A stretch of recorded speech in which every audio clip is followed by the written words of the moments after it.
کمکوژی بری 10 سالان هاتی کردن حتی نکجی برینه نوی تایباتی نه هاتی ندار مواد کردن چه هاتی کردن چه پتویه بتا کردن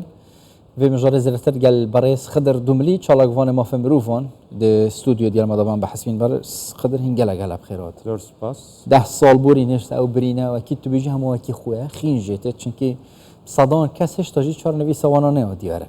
جاري ام دسبيكي بحثا هندبكين اگر ام هو صابجين بو نمونه ريك خصنا داعش جاركي جينوسايد كر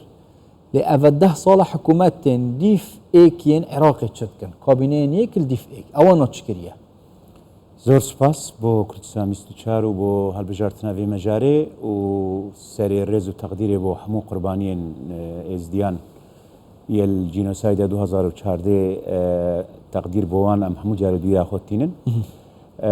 راس بيجي اف 10 سالا ازدي چاوري گلك تشتابون لمخابني و ام بيجن زيدي پیامین اعلامی میدیایی چوب دست به ورنگرتینه وکو ارکه حکومتی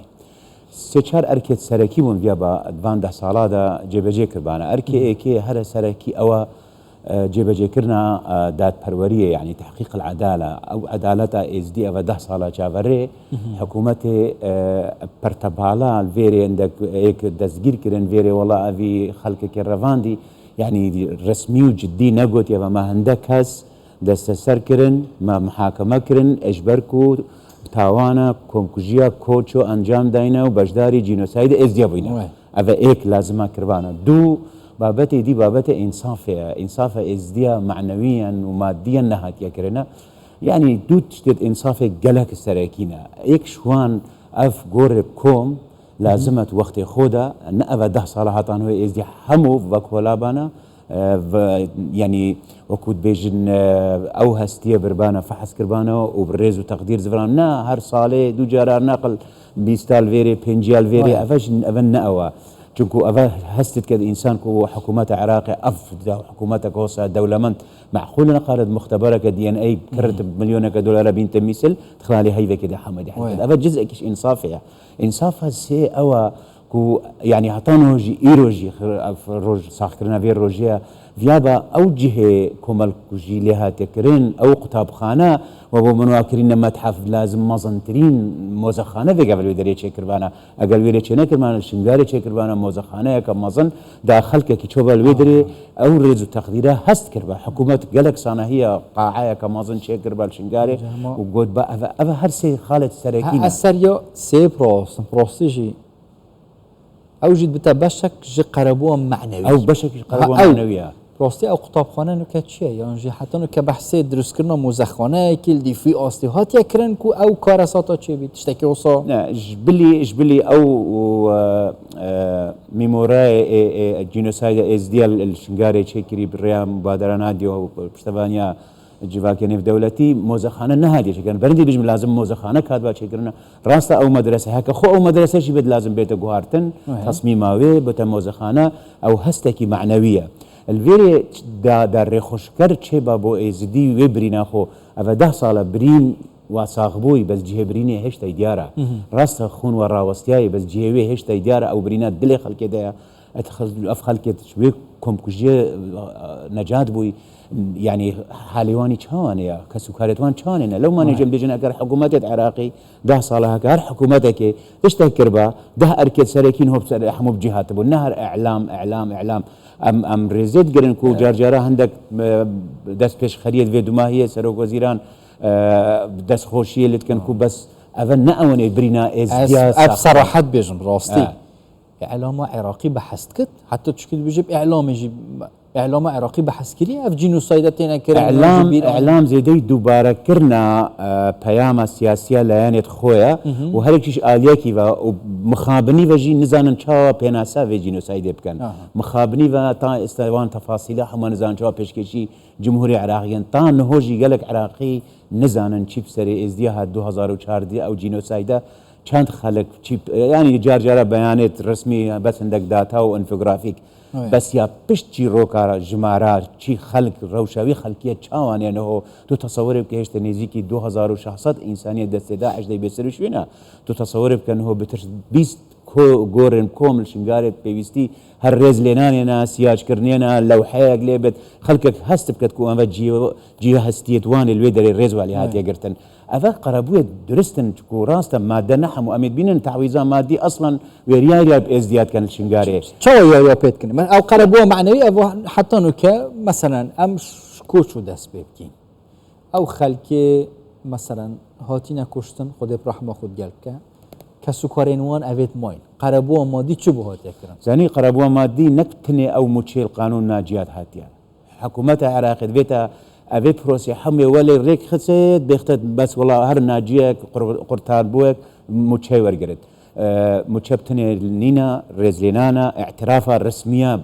جینۆسایدە لازم حکوومەت اعتیزارە لازم حکوومەتە عێراقی داخوازە لێبۆرینێش قوربانیت جینۆسایدە بکەت تایبەتی وش ئێزدیە بکەت گشتی بێژت مە نەشیە دام و دەستگەهێن حکومی هەموو ناسناوێت خۆڤە نەشیە وە پارێزن بوونە قوربانی ئەم بەرپرسن بۆ هەر بەرپرسیارەتەیەکێ بۆ ئونجارەکەی ڤەگەرنە ژیانێت سەرفەرز و سەرفەراز چونکو سەربەرزی و سەرفەرازی دوو شتێ دیل دیفتێت ئەوشی زڤراندنە خەڵکێ کەرامەت زڤرنە جووارێت خۆ سێ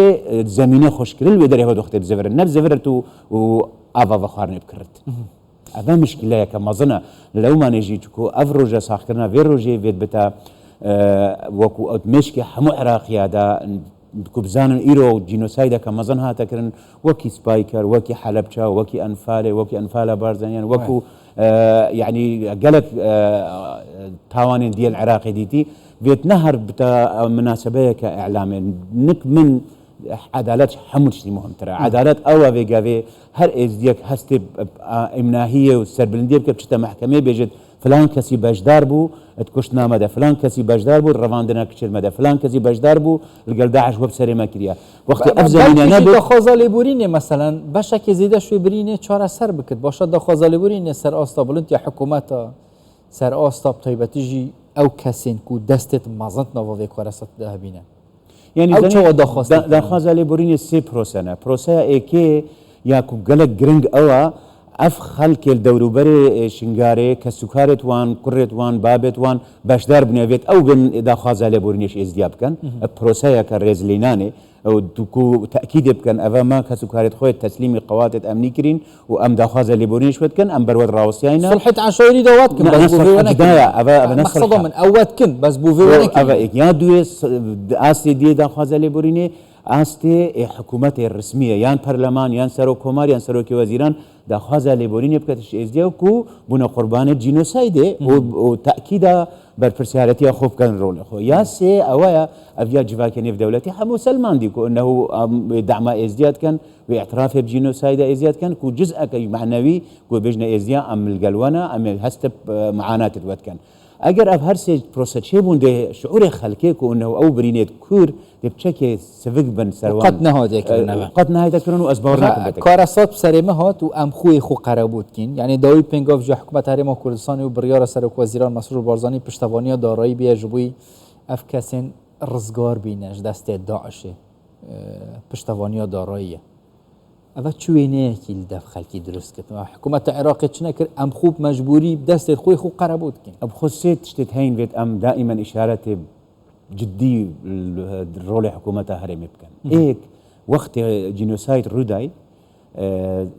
خاڵە هەرە مەزن ئەو بووێت ئەمش بیر نەکەن وەختی سنتەرێکی تایبەت دهۆکی هاتیە دامەزراندن بۆ چارەسەرکردن و پێگەهاندنە قوربانیە تایبەت ناجیاتە